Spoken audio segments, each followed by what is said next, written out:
Então, bom dia aí para todo mundo que já está para a nossa reflexão. E hoje é a primeira sexta-feira do mês de junho, um mês dedicado ao coração de Jesus.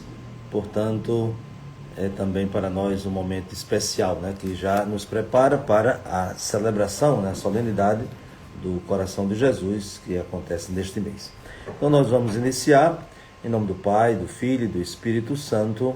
Amém.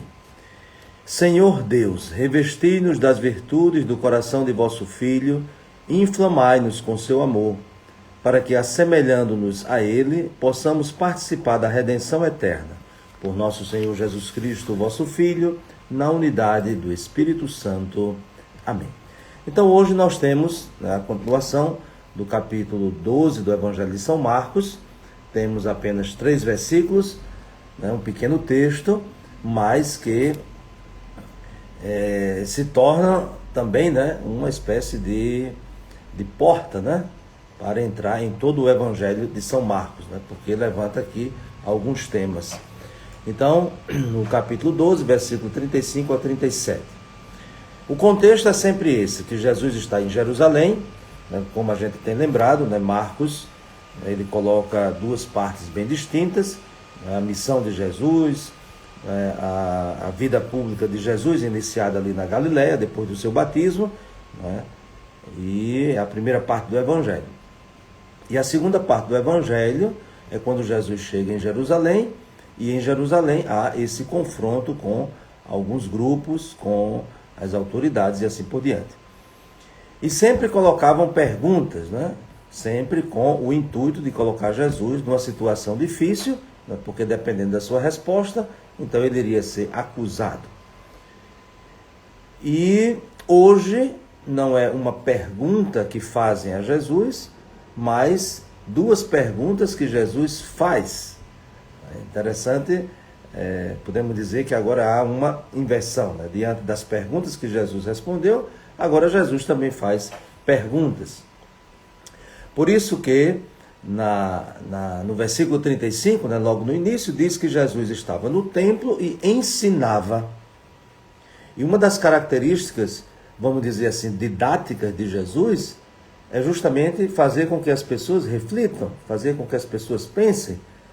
Jesus já não entrega assim já um pacote pronto, mas Jesus vai conduzindo as pessoas a tomarem consciência, a saírem da superficialidade, uma superficialidade muitas vezes marcadas por um comodismo, de só repetir aquilo que escutam, mas Jesus provoca, Jesus provoca para que, mesmo que se repita aquilo que escutem, mas tenham consciência daquilo que estão dizendo e quais são as consequências daquilo que afirmam.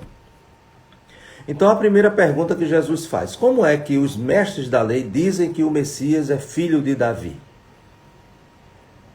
Porque nós sabemos que a profecia veterotestamentária já apontava, já indicava que o Messias, o enviado de Deus, nasceria como um descendente de Davi. E naturalmente essa descendência de Davi tinha um motivo. Por quê? Porque Davi, no Antigo Testamento, se tornou um grande rei, um personagem muito importante, mesmo sabendo das suas fraquezas. Nós conhecemos um pouco a história de Davi. Não era Deus, não era perfeito, tinha os seus pecados, e até mesmo na sexta-feira nós rezamos aquele belíssimo Salmo 50 atribuído a ele, que é a confissão do homem pecador. Então Davi, mesmo sendo um personagem muito importante, não era um ícone de perfeição, não era um modelo de perfeição. Mas por aquilo que ele fez, sobretudo o seu grande empenho em fundar a cidade de Jerusalém, estabelecer uma certa estabilidade na cidade, no país, vamos assim dizer. Então aquele reinado de Davi, ele se tornou como uma espécie de ideal para todo rei. Então o filho de Davi, da descendência de Davi, é de fato o Messias, o escolhido de Deus. Então era já algo muito falado, né, difundido na própria cultura, né, na própria cultura religiosa dos judeus. Porém, a pergunta de Jesus não é para negar, né, vamos dizer, este fato da sua descendência humana, de forma nenhuma, né? Até os evangelhos relatam. Né? Jesus, o verbo encarnado, né? Essa encarnação se deu de forma muito concreta, ou seja, na raça humana, na raça ali, né, de um povo, o povo judeu, descendente de Davi. Porém, a provocação de Jesus, né, e aqui Jesus até cita o Salmo 109, o Salmo da realeza, ele vai dizer, ele vai questionar, né? Ele vai provocar. Sim, mas como é que o Messias pode ser filho de Davi, se Davi o chama de Senhor? Então, vejam que Jesus faz uma provocação e na sua didática, ele também, utilizando a Escritura, né, chama a atenção, né? É como se desse uma sacudida para que tipo de interpretação da Escritura os doutores da lei, né, os mestres da lei estão fazendo. Mas será que eles estão interpretando de forma coerente, né, com o desígnio de Deus de enviar o seu Filho, que não é simplesmente uma continuidade, né, de uma espera, mas é uma novidade naquilo que chega, né, porque há também esse aspecto, né, quando nós falamos da unidade da Escritura, né, dos dois testamentos, nós dizemos que o Novo Testamento ele é a realização das promessas do Antigo Testamento, mas essa realização das promessas acontece de forma inédita. Então, vamos dizer, no Antigo Testamento dizia, né, que Deus iria enviar o seu Messias, sem dúvida. Mas quem é esse Messias? Quem é esse enviado de Deus? Então, nunca, jamais, né, se iria chegar à conclusão que esse Messias seria o próprio Deus encarnado. Então, vamos dizer, a expectativa do Antigo Testamento se realiza no Novo Testamento, mas se realiza de modo inédito. Isto é, tem a grande novidade. Quem é o Messias? É um rei? Quem é o Messias? É um sacerdote? Quem é o Messias? É um profeta? Não, o Messias é o Filho de Deus. Portanto, há esse salto, não é? Por isso que nós estamos dizendo, há uma continuidade, mas há uma descontinuidade, porque há um salto inédito. Todos aguardam o Messias? Sim. Descendente de Davi? Sim. Mas como é essa descendência? Uma descendência puramente humana? Então, o Messias é simplesmente um homem? Que é essa grande dificuldade, sobretudo dos mestres da lei, de reconhecerem em Jesus o Filho de Deus. Reconhecem como mestre, né? Nós ouvimos outro dia, né, quando um doutor da lei chega para Jesus, diz mestre. Também os partidários de Herodes, juntamente com os saduceus, chamam Jesus mestre. Porém, eles nunca vão aceitar que esse Jesus, este homem chamado Jesus, esse mestre reconhecido, é filho de Deus. É filho de Davi, não é? Da descendência humana, mas Jesus não é um ser humano existente a partir da sua geração e do seu nascimento. Não, Jesus é uma pessoa divina. Essa pessoa divina, do seio do Pai, que se encarnou, né, que assumiu a nossa história, que entrou na história de um povo, mas muito mais do que de um povo, mas da história da humanidade, para salvar a humanidade. Então é essa provocação que Jesus faz, a própria leitura da Escritura. Não pode ser superficial, não pode ser fundamentalista. Mas a tradição da Escritura diz, né, que o Messias virá da descendência de Davi. Sim, mas é preciso acolher a grande ação de Deus, que vai para além das nossas perspectivas e dos nossos cálculos. Então, isso é também um grande desafio quando nós lemos a Escritura. Isto é, não cairmos no reducionismo. Está escrito. Sim, está escrito para comunicar algo a mais. E é esse algo a mais que nós vamos encontrar justamente quando nós acolhemos aquele que é o intérprete das Escrituras, que é o próprio Jesus. Como dizíamos outro dia, Jesus é o exegeta do Pai. Então é Ele, que leva a todos nós a essa nova situação, do conhecimento da Escritura, não apenas repetir o que está na Escritura, mas penetrar no seu espírito. E por isso Jesus cita esse Salmo 109, o Salmo da realeza, da entronização do rei, assenta-te ao lado do meu direito, e assim por diante. Então nós temos aqui esse ensinamento de Jesus, diante de todas as provocações que ele vem sofrendo, dos vários grupos. Então agora ele também faz uma provocação. E a provocação que Jesus faz é sair da superficialidade de uma leitura da Escritura, sair da superficialidade do comodismo de simplesmente repetir o que se escuta, mas é preciso que de fato essa leitura da Escritura seja iluminada pelo próprio Senhor, porque Ele é a palavra. Então a Escritura sem a palavra, então ela pode ser distorcida.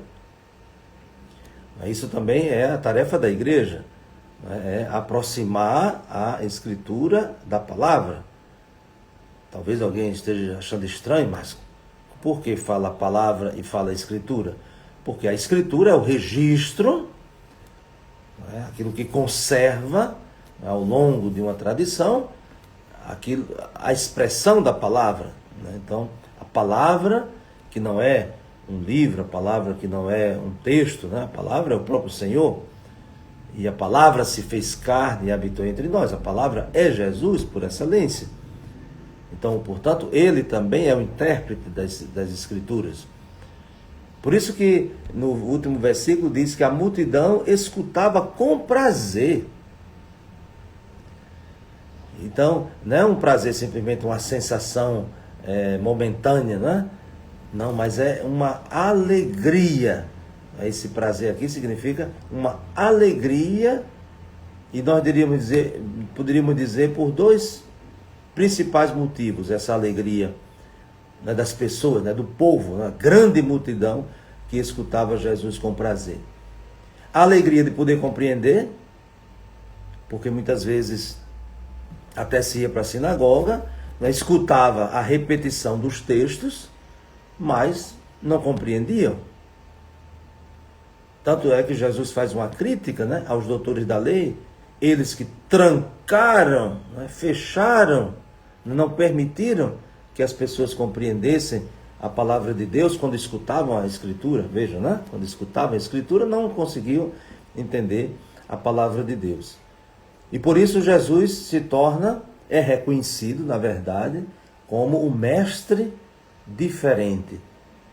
Até na sinagoga de Nazaré, na sinagoga de Cafarnaum, as pessoas ficavam admiradas e até diziam, mas de onde lhe vem tanta sabedoria?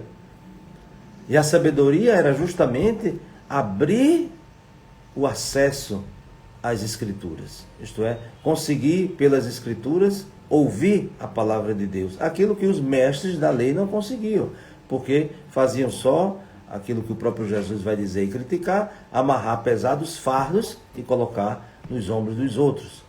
Então, diante disso, qual era o sentimento das pessoas? Tristeza. Por isso que Jesus diz, vinde a mim todos vós que estáis cansados, fatigados, que encontrareis repouso. Então, as pessoas vêm, escutam a palavra. E vejam que a palavra de Jesus não é uma palavra adocicada. As pessoas não se sentiam atraídas, porque Jesus explicava a Escritura, sem comprometimento, sem provocações, sem convite à conversão de forma nenhuma. Pelo contrário, a forma e o conteúdo de Jesus ao explicar as Escrituras é muito contundente, é muito provocativo. Por quê? Porque o coração humano, ele deseja encontrar a verdade. Às vezes a gente se ilude, né, de, não, mas vamos evitar esse texto, porque isso aqui é muito provocativo, né, no sentido de que pessoas que não vão aceitar, pessoas que não vão compreender, até mesmo pelo confronto com a sua realidade de vida e assim por diante. Não, as pessoas de fato querem o encontro com a verdade, mesmo que ela seja dura, mas é ela que liberta. Então por isso esse prazer, essa alegria das pessoas quando escutavam o ensinamento de Jesus. E já começavam a fazer a diferença, né? Já percebeu que era distinto o que Jesus ensinava e como ele ensinava daquilo que os mestres da lei do seu tempo ensinavam. Por quê? Porque a diferença não estava no texto. Jesus não tinha uma Bíblia, Jesus não trouxe uma Bíblia do céu, né, para fazer leituras que as pessoas nunca tinham escutado. Não, o texto que Jesus usava, até na sinagoga de Nazaré, como nós lembramos, ele recebeu o texto. Então ele não tinha um texto extraordinário, reservado, né? Não, era a escritura que todos usavam, todos os mestres usavam. Mas a diferença não estava no texto, a diferença estava na interpretação. Ou seja, porque era o encontro da palavra com a escritura. Então essa também é a nossa tarefa, né? Nós precisamos sair da superficialidade, ficar só repetindo, porque está escrito dessa forma, mas é preciso ouvir a palavra, né? E isso só se dá diante de uma atitude de cultivo espiritual, né?